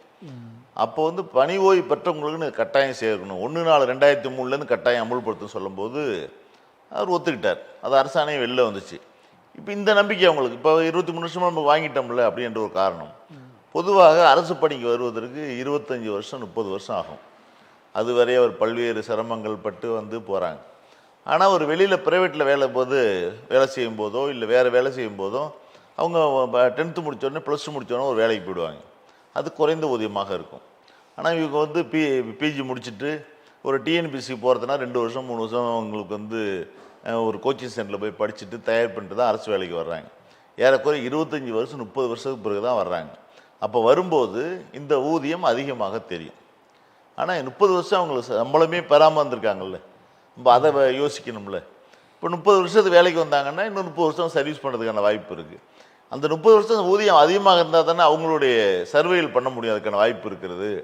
அதனால் அரசு பணிக்கு வந்தால் இன்னொரு விஷயம் வந்து ப்ரைவேட்டுக்கு போனோம்னா என்றைக்கு வேணாலும் ஊஸ்டிங் பண்ணி அனுப்புவாங்க. இப்போ அரசு பணியில் ஊஸ்டிங்லாம் கிடையாது, பண்ண முடியாது. அது கடைசி ஸ்டேஜ். இப்போ உங்களுக்கு வேலை நீக்கம் பண்ணுறதுக்கு வந்து கடைசி ஸ்டேஜ். அதுக்கான வாய்ப்புகள் ரொம்ப ரொம்ப ரொம்ப கம்மி. ஒரு ஜாப் செக்யூரிட்டி இருக்கும், ப்ரைவேட்டில் அது இருக்காது. அதுதான் முக்கியமான காரணம். இப்போ வேலையை பற்றி பிரச்சனை இல்லை, செக்யூரிட்டி நம்ம ஜாலியாக இருக்கலாம் அப்படின்னு எடுத்துக்கலாம். ஜாலியாக இருக்கிற மீன்ஸ் அப்படி எடுத்துக்காம அரசு வேலைக்கு மழை பெய்யுதோ வெள்ளம் வருதோ டானு சம்பளம் அப்படி இல்லை. அரசு வேலைக்கு வந்துட்டோம்னா நமக்கு கஷ்டம் இருந்தாலும் சம்பளம் கிடைக்கும் மட்டும் இல்லை, பிரச்சனை ஏதாவது நம்மளை தூக்கி ஊஸ்டிங் பண்ண மாட்டாங்க. இப்போ ப்ரைவேட் கம்பெனினா இன்றைக்கி வேலை பார்ப்பாங்க, சாயந்தரம் 5:45 போகும்போது நீ நாளைக்கு வரணும்னு சொல்லிடுவாங்க. நாளைக்கு வேலைக்கு வர முடியாது, அவன் இன்னொரு கம்பெனி தேடி போக வேண்டியது வேலை அவசியம் இருக்கும். இப்போ அரசு பணியில் அப்படி கிடையாது. இப்போ என்ன பிரச்சனைகள் இருந்தாலும் தற்காலிக பணி நீக்கம் பண்ணாலும் அவளுக்கு அரை சம்பளம் கவர்மெண்ட் கொடுக்குது, அவங்க வாங்கலாம், வீட்டில் இருந்தால் கூட வாங்கலாம். இப்போ அப்படி ஒரு செக்யூரிட்டி கிடைக்குது இல்லை. அப்போ அங்கே இந்த சஸ்பென்ஷன் பண்ணுற நேரத்தில் அவங்க வேறு வேலைக்கு போக முடியாது இல்லை, வாங்கி தான் ஆகணும். அந்த இதுவெல்லாம் காரணங்கள், வேற ஒன்றும் ஜாலியாக இருக்கலாங்கிற அடிப்படையெல்லாம் வரல. என்ன காரணம்னா இப்போ அரசு பணி மிக கடுமையான பணி, அதெல்லாம் யோசிக்க வேண்டியிருக்கு. இன்னொரு விஷயம் வந்து முன்னாடி இப்போ மற்ற பணிக்கெல்லாம் நீங்கள் படித்து முடிச்சுன்னு வேலைக்கு போயிடலாம், ஒரு டிகிரி முடிச்சிருக்காரு வேலைக்கு போயிடலாம். நான் அரசு பணி டிகிரி முடிச்சுன்னு வர முடியாது, எளிதாக கிடைக்காது. அதுக்கு டிஎன்பிசி போகணுன்னா கோச்சிங் கிளாஸுக்கு போகணும், படிக்கணும், கஷ்டப்பட்டு ஹார்ட் ஒர்க் பண்ணணும், அதெல்லாம் பண்ணிட்டு தான் வர முடியும். அதுக்கான வாய்ப்பு இருக்குது. அதனால் ஒரு உயர்ந்த இடம் அரசு பணி என்பது ஒரு நம்பிக்கை தான் காரணம். அதே போல் இந்த அரசு பணியில் பணி மாறுதல் என்பது வந்து மிகப்பெரிய குதிரை கொம்பு மாதிரி. நிறைய பேர் வீடு எங்கேயோ இருக்கும், அவங்க எங்கேயோ இருப்பாங்க, அந்தந்த ஏரியாவில் அவங்களுக்கான ஜாப் கிடைக்காது. அந்த மாறுதலுக்கு போகும்போது பல இன்னல்கள் இந்த மாதிரிலாம் பாதிக்கப்படுறாங்க. அப்படியானவங்களுக்கு உங்கள் சங்கத்து மூலிமா எதுவும் கைட்னஸ் பண்ணி அவங்களுக்கான பணி மாறுதல்களை நீங்களே சம்மந்தப்பட்ட அமைச்சர்கிட்ட பேசி வாங்கி கொடுத்துருக்கீங்களா, இல்லை அந்த மாதிரியான வாய்ப்புகள் எதுவும் நடந்திருக்கா இது வரைக்கும்? அதாவது சமீப காலங்களாக கலந்தாய்வு கவுன்சிலிங்குங்கிற பேரில் மாறுதல் வழங்கப்படுகிறது. முன்னாடிலாம் வந்து 3 வருஷம் முடிச்சிட்டாங்கன்னா கட்டாயம் அவங்களுக்கு பணி மாறுதல் இருக்கும். இப்போ ராமநாதபுரம் வேலை பார்க்குறவங்க தூக்கி அடுத்த டிஸ்ட்ரிக் போட்டுருவாங்க, இல்லை அது அந்த டிஸ்ட்ரிக்குள்ளேயே வேலை பார்க்குறவங்க வேறு பிளாக்கில் தூக்கி போட்டுருவாங்க, வேறு தாலுக்காவில் போடுவாங்க. ஆனால் இப்போ வந்து என்ன பண்ணிட்டாங்கன்னா மாறுதல் பயணப்படி கொடுக்கணும். இப்போ நீங்கள் ட்ரான்ஸ்ஃபர் ஆகி ராமநாதபுரத்துலேருந்து மதுரை வந்துட்டிங்கன்னா உங்களுக்கு அந்த வீடை காலி பண்ணிட்டு வர்றது, ஜாமான் எடுத்துகிட்டு வர வரைக்கும் உங்களுக்கான அந்த மாறுதல் பயணப்படியை அரசு வழங்கணும். இது ஒரு மிகப்பெரிய செலவினமாக இருந்த காரணத்தினால் சமீப காலங்களாக அரசு என்ன அறிவித்து விட்டது என்றால் கட்டாயம் பணி மாறுதலை எடுத்துட்டாங்க. இப்போ கிடையாது, கலந்தாய்வு மூலமாக நீங்கள் வருவோம், கவுன்சிலிங் நடக்கும். முன்னமாரி இதெல்லாம் பிரச்சனைலாம் இல்லை, நேரடியாக கவுன்சிலிங்கில் எனக்கு டிஸ்பிளேயில் இருக்கும், என்ன ஊர் வேக்கண்ட்டுன்னு இருக்கும், எந்த ஊர் நமக்கு தேவையோ எடுத்துக்கிட்டு போய் ஜாயின் பண்ணிடலாம், இஷ்யூ இல்லை. இப்போ அந்த மாதிரி ஈஸியாகிடுச்சு. ஒரு சில இடங்களில் கிடைக்காம கூட இருக்கும். என்ன காரணம்னா அங்கே இருக்கிறவங்க அதை விட்டு வந்தால் தானே உங்களுக்கு வேக்கண்ட் கிடைக்கும். இப்போ ராமநாதபுரத்துக்கும் அதை போகிற சொன்ன மாதிரி போயிடுறாங்க. அந்த ஊர் உதாரணமாக பிடிச்சிச்சின்னு வச்சுக்கோங்க, அவர் வரமாட்டார், இல்லை வந்தால் தானே வேக்கண்ட் ஆகும். இப்போ வந்து நீங்கள் பார்த்தீங்கன்னா நர்சஸ் சித்தா டாக்டரு இதெல்லாம் பார்த்தீங்கன்னா கன்னியாகுமரி திருநெல்வேலியில் அதிகமாக இருப்பாங்க, ஏன்னா காலேஜஸ் அங்கே இருக்குது. இப்போ பார்க்குறவங்களுக்கு சென்னையில் இருப்பாங்க, அந்த ஊருக்கு அவங்க போகவே முடியாது. என்ன காரணம், வேக்கண்டே வராது. ஏற்கனவே அந்த ஊரில் இருக்கிறவங்க அங்கேயே இருப்பாங்க. இப்போ அவங்க சென்னையில் இருக்கிறவங்க கன்னியாகுமரி போகிறதுக்கான வாய்ப்பே இருக்காது, திருநெல்வேலி போகிறதுக்கு வாய்ப்பே இருக்காது. அப்படியே சேக்னட் ஆகி நின்றுடுவாங்க. அது ஒரு காரணம். வேக்கண்ட் அரைஸ் ஆனால் தான் இங்கே போக முடியும். அதனால் அந்த கவுன்சிலிங்கிற மெத்தடில் வந்து அது இப்போ பெரிய அளவில் பிரச்சனை இல்லை. இதுக்கு நாங்கள் போய் அரசிடம் முறையிட்டு நாங்கள் எதுக்கு போகோம்னா மாறுதலுக்கு எங்கள் சங்கம் வரைக்கும் போனதே இல்லை. நான் வந்து 4 வருஷமாக நான் தலைவராக இருக்கேன், முடிச்சேன் 4 வருஷம் தலைவராக இருக்கேன். ஒரு அமைச்சர்கிட்ட கூட போய் ஒரு மாறுதலுக்கு நான் நின்னதில்லை. இந்த என்னுடைய சங்க பார்வை வேறு மாதிரி போயிடும். நான் வேற ஏதோ ஊதியம் ஏற்றுவதற்காக மாறுதல் கேட்டு வந்திருக்குமோன்னு அமைச்சர் நினைக்கலாம், மற்ற நினைக்கலாம். எங்கள் சங்கத்து மேலே உள்ள மரியாதை குறைஞ்சிடும்.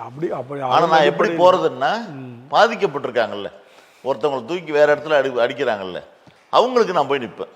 இவங்களை தேவையில்லாமல் இப்போ இந்த பாதிப்பு இல்லாமல் வேற இடத்துக்கு மாறுதல் பண்ணிட்டாங்கன்னு அமைச்சர்கிட்ட போய் நிற்போம், மாற்றி கொடுப்பாங்க. அதுக்கு நான் செய்வோம். அந்த மாதிரி விஷயங்கள் கட்டாயம் செய்வோம். அது ஒரு சர்வீஸ். இப்போ ஒருத்தவங்களுக்கு வீடு பக்கத்துலேயே ஒரு சுகாதார மையம் இருக்குன்னு வைங்களேன், அவங்க கிட்டத்தட்ட ஒரு 80 கிலோமீட்டர் தூரத்தில் இன்னொரு மையத்துக்கு போயிட்டு ஒரு நாளைக்கு 160 கிலோமீட்டர் போயிட்டு வராங்க அப்படின்னா அந்த மாதிரி ஆட்களுக்கெல்லாம் அவங்க சங்கம் உதவி பண்ணுமா அப்படின்னு கேட்குறேன். இல்லை, இந்த கவுன்சிலிங்கில் ஆட்டோமேட்டிக் கிடைக்கும். நம்ம சங்கம் தலையிட வேண்டிய அவசியமே இல்லை. தலையிட்டாலும் வாங்க முடியாது. அந்த சுகாதாரத்துறையில் சொன்னீங்கல்ல, 4 முறை இல்லை 3 முறை கட்டாயம் கவுன்சிலிங் நடக்கும்போது அவங்க ஈஸியாக வாங்கிட்டு போயிடலாம். வேக்கண்ட் இருந்துச்சுன்னா போயிடலாம், வேக்கண்ட் இல்லாட்டி போக முடியாது. சங்கங்கள் அதான விஷயங்கள்லாம் தலையிடுறதில்ல, சங்கம் தலையிடுறதில்ல. சார், அதே மாதிரி இப்போ வந்து வாரிசு அரசியல் பற்றி பேசுகிறாங்க, அது வரக்கூடாது, குடும்ப அரசியல், வாரிசு அரசியல்றாங்க. இப்போ நீங்கள் ஒருத்தர் இறந்தா அந்த வேலை அவர் மகனுக்கு கிடைக்கணுன்றது வந்து இன்னொருத்தர் புதுசாக வரவருடைய வேலையை பறிக்கிற மாதிரி தானே, அதுவும் வாரிசுல தானே வருது. இதை எப்படி பார்க்குறீங்க? இதை நீங்கள் வாரிசுங்கிற பார்வையில் பார்க்கக்கூடாது. என்னுடைய நோக்கம் என்ன காரணம் கேட்டிங்கன்னா, வேலை பார்த்துட்டு இருக்க ஒரு குடும்பத்தில் அம்மாவோ அப்பாவோ இறந்துட்ட பிறகு அந்த குடும்பம் நிற்கதியாக நிற்கும். எந்த விதமான திடீர்னு ஒருத்தர் இறந்துருப்பாங்க, ஹார்ட் அட்டாக்ல இறந்துருப்பாங்க, ஆக்சிடென்ட்ல இறந்துருப்பாங்க, வேற வருமானமே அந்த குடும்பத்துக்கு இருக்காது. அந்த நேரத்தில் அந்த குடும்பம் நிற்கதில் நிற்கும் ஒரு அடிப்படையில் அவங்க வீட்டில் ஒருத்தவங்களுக்கு வேலை கொடுக்குறாங்க. இது ஃபஸ்ட்டு யார் வாரிசு அவங்களுக்கு கொடுப்பாங்க. அவங்களுக்கு அதன் பிறகு அந்த குடும்பத்தை காப்பாற்றுவதற்கான வாய்ப்பு, அவர் வாங்குற சம்பளம் பையன் வாங்க முடியாது. அவர் ஒரு 80,000 சம்பளம் வாங்கியிருந்தாருன்னா இவர் ஒரு 26,000 சம்பளம் வாங்குவார். அவர் சர்வீஸை பொறுத்தளவுக்கு மாறி இருக்கும். இவருக்கு இப்போ தான் இனிஷியேட் பண்ணி உள்ளே போனதுனால அவருக்கு சம்பளம் மிக மிக குறைவாக இருக்கும். ஏற்கனவே 80,000 வாங்கிட்டு இருக்க அப்பா வாங்கின செலவை வந்து அதே செலவு தான் பையனுக்கும் இருக்கும். ஆனால் 80,000 வாங்கும்போது ஈஸியாக குடும்பத்தை நடத்த முடியும். நான் 25,000 சம்பளம் வாங்கும்போது குடும்பம் நடத்துவது சிரமம். ஆனால் அதையும் மேனேஜ் பண்ணி நடத்த வேண்டிய சூழ்நிலை இருக்குது. ஆகவே கஷ்டம்தான் அங்கே இருக்குமே தவிர பெருசாக சந்தோஷம் இருக்காது. இதை வாரிசாக பார்க்கக்கூடாது என்பது என்னுடைய நோக்கம். இப்போ வந்திருக்கிற விஜய் முதல்வர் புதுசாக வந்திருக்காரு. இப்போ வந்தோடனே முதல் கையெழுத்து மக்களுக்கான சலுகைகளுக்கு அப்புறம் போட்ட முதல் கையெழுத்துனா அரசு ஊழியர்களுக்கு 2% அகலப்படி. இன்னும் அடுத்தடுத்து இவர் வந்து தேர்தல் அறிக்கையிலே சொல்லியிருக்காரு, அவங்களுடைய பழைய பென்ஷனை வந்து பரிசீலிக்கப்படும் சொல்லியிருக்காரு, செய்வேன்னு சொல்லலை. ஏன்னா முதல்வர் அவர்கள் வந்து 10% நீங்கள் கை டெபாசிட் பண்ணுங்கன்னு அவங்க பழைய ஓய்வூதியத்துக்கு நியர்பை கிட்ட கொண்டு வந்தார். ஆனால் இவர் வந்து அதை தொடர்வாரான்னு தெரியாது. ஆனால் உங்களுக்கு உண்டான பழைய ஓய்வு திட்டத்தை வந்து பரிசீலிக்கப்படும் சொல்லியிருக்காரு. பரிசீலிக்கப்படும் என்பது நடைமுறைப்படுத்தப்பட வாய்ப்பு இருக்கா? அதாவது பரிசீலிக்கப்படும் என்று சொன்ன வார்த்தையே வந்து இல்லை என்று சொல்லிவிடலாம் என்று டாக்டர் கலைஞர் அசம்பிளியில் சொல்லியிருக்கார். அதை நாங்கள் ஏற்றுக்கிறோம். பொதுவாக கவர்மெண்ட் சர்வெண்ட் என்ன பார்வை இருக்குன்னா 23 வருஷமாக 2 கவர்மெண்ட்டும் மாறி மாறி பார்த்துட்டும் பண்ணலை. புதிய அரசு பண்ணும் என்ற ஒரு மிகப்பெரிய நம்பிக்கை இருக்கிறது. இதை யதார்த்தம். பரிசீலிக்கப்படும் என்று சொல்லியிருந்தார்கள். பரிசீலித்து 6 ஸ்டேட்டில் வந்து இப்போ ஓல்டு பென்ஷன் ஸ்கீம் இருக்குது. ஒரு ஸ்டேட்டில் இந்தியாவில் இது வரைக்கும் ஒரு ஸ்டேட்டில் அமுல்படுத்தப்படவே இல்லை. மேற்கு வங்காளத்தில் இன்னைய வரைக்கும் பழைய ஓய்வு திட்டம் தான் நடைமுறையில் இருக்குது. மீதி 6 ஸ்டேட்டில் தான் அமுல்படுத்தியிருக்காங்க. இப்போ 7 ஸ்டேட்டில் மொத்தமாக இருக்குது. 8வது ஸ்டேட்டாக நம்மளும் இருக்கலாம். நம்ம வித்தியாசமான முதல்வர்னு சொல்கிறோம். இது வரைக்கும் தமிழ்நாட்டு கலாச்சாரத்திலே கோட்டு போட்டுட்டு அந்த முதலமைச்சர் வந்ததில்லை. நம்ம வித்தியாசமாக வர்றோம். இளைஞர்களை அதிகமாக கவர்ந்து இந்த தேர்தலில் நம்ம ஜெயிச்சிருக்கோம். இது யதார்த்தம். ஆகவே அரசியல்வாதிகளுக்கும் நம்ம எதிர்பார்க்குற பழைய ஓய்வு திட்டத்தை செய்யலாம் என்று கூட நினைக்கலாம். நாங்கள் அதை பாசிட்டிவாக பார்க்குறோம். பரிசீலிக்கலாம் என்று சொன்ன வார்த்தையை நெகட்டிவாக பார்க்காமல் நிச்சயமாக இந்த முதல்வர் செய்வார் என்று நம்புகிறோம். கண்டிப்பாக செய்வார் அப்படின்ற ஒரு நம்புறீங்க. நிச்சயமா உங்களுடைய நம்பிக்கை வீண் போகாமல் அவரை செய்யட்டும். அது வரைக்கும் சந்தோஷம். வேற என்ன மாதிரியான கோரிக்கைகள் இந்த முதல்வர்கிட்ட நீங்கள் இன்னும் வைக்கிற மாதிரி இருக்குது? என்ன மாதிரி கோரிக்கைகள் இன்னும் மிச்சம் இருக்குது? கோரிக்கைகள் ஏராளமாக இருக்கிறது. சும்மா ஒரு 1-2 முக்கியமான நிறைய கோரிக்கைகள் இருக்கிறது. முக்கியமான கோரிக்கைகள் பார்த்தீங்கன்னா, நாங்கள் கடந்த ஆட்சியில் கொடுத்த கோரிக்கையெல்லாம் கூட காலி பணியை நிரப்புது என்பது மிக தலையாயமான முக்கியமான கோரிக்கை. பங்களிப்பு நாங்கள் வந்து 23 வருஷமாக எந்த விஷயமா இருந்தாலும் முதல் கோரிக்கை வந்து பங்களிப்பு ரத்து தான். அதில் காம்ப்ரமைஸ் நாங்கள் பண்ணிக்கிறது இல்லை. எந்த போராட்டம் எதுவாக இருந்தாலும் சரி, எந்த செயற்குழு, பொதுக்குழு, நிர்வாகக்குழு எதுவாக இருந்தாலும் முதல் கோரிக்கை கடன்னு ஃபஸ்ட்டு கோரிக்கை தான். பங்களிப்பு ஓய்வு ரத்து செய்துவிட்டு பழைய ஓய்வு திட்டம் அமல்படுத்துங்கிற கோரிக்கை முதல் கோரிக்கை. அடுத்த கோரிக்கை காலி பணியிடம் நிரப்புங்கிறது 2வது கோரிக்கை. 3வது கோரிக்கை இப்போதைக்கு வந்து 21 மாத ஊதிய குழு நிலுவையானது வழங்காமல் இருக்காங்க. 1/1/2016 படுத்திட்டு மத்திய அரசு கொடுத்துட்டாங்க. ஆனால் இவங்க என்ன பண்ணாங்கன்னா 1/10/2017 அமுல்படுத்துகிறாங்க. 21 மாத நிலுவை இன்னும் நிலுவையாகத்தான் இருக்குது. நான் கடந்த ஆட்சியில் கூட சொன்னோம், நீங்கள் மொத்தமாக 21 மாதம் கொடுக்க வேணாம், ஒரு 3 மாதமாக கொடுங்க, 7 தவணையாக கொடுங்க, உங்களுக்கு ஒரு மிகப்பெரிய நம்பிக்கை வரும் என்று சொன்னோம். இருக்கிற சூழ்நிலையில் பரிசீலிப்பதற்கே வாய்ப்பு இல்லை என்று சொல்லிவிட்டார்கள். அது முக்கியமான காரணம். இதை விட அடுத்த முக்கியமான விஷயமாக நாங்கள் பார்ப்பது வந்து மருத்துவ காப்பீடு திட்டம். அது மிகப்பெரிய ஃபோர்ஜரிலாம் நடக்குது. அது கண்டிப்பாக தனியார் மருத்துவமனையும் இன்சூரன்ஸ் நிறுவனங்களும் சேர்ந்துட்டு ஏகப்பட்ட கோல்பால். நாங்கள் அதை ஒன்றுமே கேட்கல. அதான் அரசை ஏற்று நடத்துக்குன்னு கேட்குறோம். செலவே கிடையாது. அங்கே போகிற யாரோ பிரைவேட்டு சம்பாதிக்கிற காசை கவர்மெண்ட்டுக்கு வரட்டும், மக்களுக்கு எளிதாக கிடைக்கும். பல்வேறு திட்டங்கள் அடிப்படையில் முழுசாக அரசு ஏற்று நடத்துக்குன்னு சொல்கிறோம். அதே போல் சத்துணவு, அங்கன்வாடி, மேல்நிலை நீர்த்தேக்க தொட்டி இயக்குபவர்கள், துப்புரவு பணியாளர்கள், என்எம்ஆர் பணியாளர்கள், கொசுப்புழு ஒழிப்பு பணியாளர்கள், இதே போல் ஏராளமான கேட்டகரி, செவிலியர்கள், எம்டிஎம் சுகாதார ஆய்வாளர்கள், இப்படி ஏராளமான கேட்டகரிஸ் வந்து இன்னும் சிறப்பு காலமுறை ஊதியம், தற்காலிகம், தினக்கூலி பணியாளர்கள், இப்படி மதிப்பூதியம், தொகுப்பூதியத்தில் பணியாற்றிருக்காங்க. இந்த அரசு என்ன சொல்லியிருக்குன்னா, நாங்கள் ஆட்சிக்கு வந்தவுடன் 5 வருடங்கள் பணிபுரிந்திருந்தாலும் அவர்களை நிரந்தரப்படுத்துவோம் என்று சொல்லியிருக்கிறார்கள். இது ஒரு மிகப்பெரிய சேலஞ்சிங்கான விஷயம். ஏராளமான கேட்டகரிஸ் இப்படி இருக்குது. பல வருஷமாக கேட்டுட்ருக்கோம். இந்த விஷயங்களுக்கெல்லாம் இவர் நிச்சயமாக முன்னுரிமை கொடுப்பார் என்று நம்புகின்றோம். அதே போல் இந்த தேர்தல் அறிக்கையில் அவர் சொல்லியிருக்கின்ற இன்னும் முக்கியமான விஷயம், நாங்கள் ஆட்சிக்கு வந்தவுடன் மத்திய அரசு 8வது ஊதியக்குழு அமுல்படுத்தியவுடன் நாங்கள் அமுல்படுத்துவோம் என்று சொல்லியிருக்கிறார்கள். ஊதியக்குழு அமல்த்து ஆய்வு நடந்து கொண்டிருக்கிறது. 1/1/2026 அமுல்படுத்தப்பட வேண்டும். என்னைக்கு பண்ணாலும் 2026 பண்ணணும். இவங்க வந்து 5 மாசம் கூட கழிச்சு வந்திருக்காங்க. ஜனவரில இருந்து அமுல்படுத்துறாங்க. படுத்தணும், அதான் ரூல். அது 10 முன்னாடிலாம் ஊதியக்கூட 5 வருஷத்துக்கு நடக்கும். அதை அப்படியே நகர்த்தி 10 வருஷத்துக்கு கொண்டு வந்துட்டாங்க. 1/1/2016 பண்ணிட்டாங்கன்னா இப்போ 26 பண்ணணும். இவர் பண்ணுவார்கள் என்ற மிகப்பெரிய எதிர்பார்ப்பு இருக்கிறது. அதே போல் அரசு அலுவலர்களுக்கு என்ற ஒரு நலவாரி ஏற்கனவே நாங்கள் பல்வேறு மேலே கேட்டுட்டு இருக்கோம். இவர் வந்து நலவாரியம் அமைப்பதாக கூறியிருக்கின்றார். இதை என்ற விஷயங்கள் எல்லாம் நாங்கள் எதிர்பார்க்கின்றோம். மற்ற விஷயங்களும் நிறைய இருக்கு. கண்டிப்பாக சார், நீங்கள் சொன்ன நிறைய கோரிக்கைகள் நம்ம தொலைக்காட்சி வாயிலாக முதல்வர் அவர்களுக்கு கண்டிப்பாக அவர் கவனத்துக்கு செல்லும். இவ்வளவு நேரம் உங்கள் நேரத்தை ஒதுக்கி பல்வேறு கருத்துக்கள் அரசு ஊழியர்களின் நிலைமையை மற்றும் பிரச்சனைகளையும் ப்ளஸ் மைனஸ் ரெண்டுத்தையுமே ரொம்ப அழகாக நேர்த்தியாக சொல்லியிருக்கீங்க. ரொம்ப நன்றி சார். ரொம்ப சந்தோஷம்.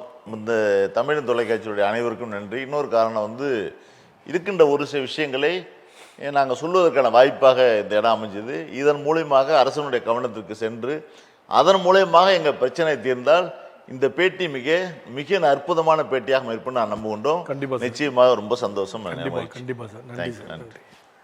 மீண்டும் அடுத்த விருந்தினரை சந்திக்கும் வரை உங்களிடம் விடைபெறுகிறேன். நன்றி, வணக்கம்.